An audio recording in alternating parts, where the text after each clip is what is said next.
En tant que Libanais, c'est d'abord pour moi une question de fierté d'être Libanais, mais aussi d'appartenir à une importante dynastie du Liban.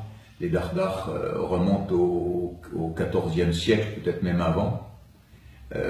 C'est une des plus importantes dynasties du Liban, et donc pour moi, raison supplémentaire d'être fier et d'y appartenir. Ma famille a quitté le Liban déjà avec les troubles qui ont continué dans les années 1915, 1920, voire au-delà, comme beaucoup de Libanais, de Syriens, de Juifs. Ils ont migré vers les Antilles, vers toute l'Amérique du Sud, les Antilles. Mon père est arrivé d'abord à Haïti. Il est allé en Guadeloupe, s'installer en Guadeloupe, où je suis né en 1942, où j'ai passé ma petite enfance, école, et puis ensuite j'ai quitté vers l'âge de 20 ans pour m'installer en tant qu'artiste, que mon père ne voulait pas, à Paris. Pourquoi tu as changé ton nom? Alors la question est tragique, parce que j'ai changé mon nom, j'étais un gamin. À 20 ans, comme on peut être gamin en 1960. Et j'ai eu la chance, grâce à Charles Aznavour, de faire carrière, comment dire, Charles m'a mis le pied à l'étrier. Je voulais être peintre, comme je l'ai dit, il m'a mis le pied à l'étrier, et il m'a présenté celui qui était devenu mon premier agent, Jacques Carpentier, qui m'a dit, avec un nom comme ça, Dardar, on ne peut rien faire, il faut le franciser. Et moi, bien sûr, j'ai accepté. J'ai accepté stupidement, je m'en suis mordu les doigts jusqu'à présent.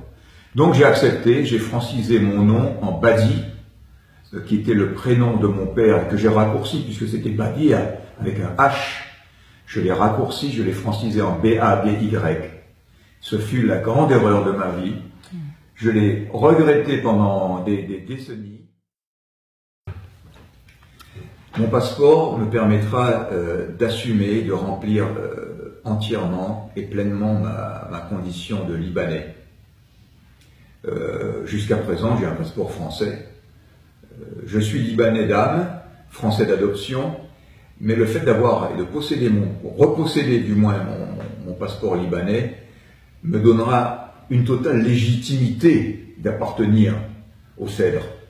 Et c'est à ce moment seulement que j'espère pouvoir, encore une fois, je ne veux pas être emphatique, mais je pense, où j'espère pouvoir servir mon pays, soi-disant on a bien besoin.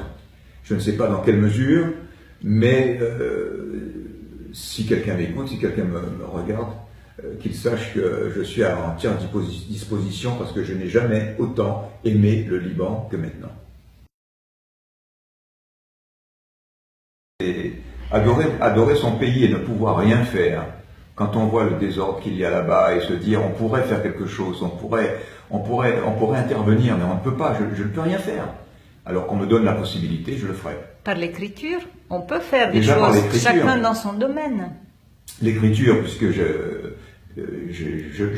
j'entends mon objectif avec cette dernière tranche de vie que j'ai emboîté, que j'ai entrepris. J'espère finir en tant qu'écrivain, c'est mon intention, j'ai beaucoup de projets d'écriture. Et j'espère, et c'est pour ça d'ailleurs, un détail important, puisque mon premier livre qui est sorti il y a 3 mois, est non pas au nom de Yves Badi, mais au nom de Yves Badi Al-Dardar. Le second, Saint-Rita, sera le pareil, au nom de Yves Badi Al-Dardar. Le troisième, et ainsi de suite. Donc ce sera pour moi une bonne occasion d'assumer cette qualité de Libanais.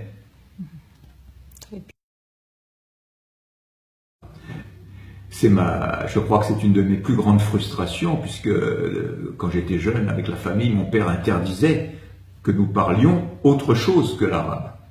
Et je l'ai perdu parce que j'ai vécu en Occident, et puis quand on ne pratique pas. Mais dès que j'aurai mon passeport, je promets, je jure que je prendrai l'arabe et que je saurai parler l'arabe.